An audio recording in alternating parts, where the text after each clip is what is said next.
गेली अनेक वर्ष राज्यात प्रलंबित असणाऱ्या महागाईच्या प्रश्नावर अजून ठोस निर्णय झाला नसताना आता वेगळा प्रश्न समोर येतोय. महागाई वाचवण्यासोबत कर्नाटकला दिलेल्या DPR रद्द करणं, महादाई नदीचं पाणी वळवू न देणं आणि राज्य सरकारनं बाधित क्षेत्राच्या संरक्षणासाठी काम करणं असे प्रयत्न सुरू असतानाच आता केंद्रीय ऊर्जा मंत्रालयाच्या प्रस्तावानुसार 2015 मध्ये तयार झालेल्या तमनार वीजवाहिनी आंतरराज्य प्रकल्पाला कर्नाटकनं विरोध केलाय. अणशी दांडेली या व्याघ्र राखीव क्षेत्रातून हा प्रस्ताव जातो. गोवा तमनार प्रकल्पामुळे तब्बल 62,000 झाडांची कत्तल होणार असं म्हणत कर्नाटकनं हा आक्षेप घेतलाय. या नवीन घडामोडीचं गोव्यातल्या पर्यावरण चळवळीतल्या कार्यकर्त्यांनीही स्वागत केलंय. आम्ही आजवर सांगत होतो तेच खरं होतं, आता हे सिद्ध झालंय अशी प्रतिक्रिया या प्रकल्पाला विरोध करणाऱ्या रेनबो वॉरियर्सचे निमंत्रक अभिजित प्रभुदेसाई यांनी व्यक्त केली आहे. सुपामधून जुन्या मार्गानंच ही वाहिनी आणणं योग्य आहे, त्यामुळं वनक्षेत्राची प्रचंड प्रमाणात होणारी हानी टळेल असं ते म्हणाले आहेत.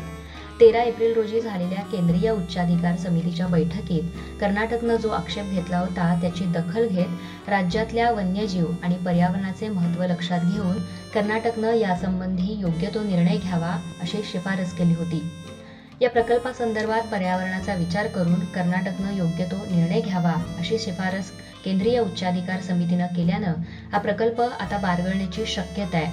या प्रकल्पामुळं गोव्यातल्या पर्यावरणालाही मोठी हानी होणार आहे असा दावा गोव्यातल्या पर्यावरण प्रेमींचा यापूर्वीपासूनच होता. राष्ट्रीय वन्यजीव मंडळानं गोव्याच्या भागातल्या कामाला मान्यता देताना कर्नाटकची बाजू ऐकून घेतली नव्हती, याकडे सुद्धा उच्चाधिकार समितीचं लक्ष वेधलं होतं. 400 kV क्षमतेची ही वीजवाहिनी धारवाड इथल्या नरेंद्र पॉवर ग्रीडपासून सुरू होऊन ती गोव्यातल्या शेर्डेपर्यंत येणार आहे. एकूण 94 किलोमीटर लांबीची ही वाहिनी असून त्यातलं 72 किलोमीटर क्षेत्र हे कर्नाटकमधलं आहे. त्यात अणशी दांडेली व्याघ्र प्रकल्पातील 6.6 किलोमीटर अंतराचा समावेश आहे. हा प्रकल्प मार्गी लावायचा असेल तर धारवाड, बेळगावी आणि उत्तर कन्नड जिल्ह्यातील सुमारे 177 हेक्टर वनक्षेत्र त्याच्या प्रभावाखाली येणार आहे. या प्रकल्पामुळे नेमका फायदा काय आणि तोटा काय हे लक्षात घेऊन पावलं उचलायला हवी आहेत. त्यामुळे या नव्या प्रकल्पाबद्दल गोवा, कर्नाटक राज्यासह केंद्रातून नेमक्या काय हालचाली होतील याकडे सगळ्यांचं लक्ष लागून राहिलंय.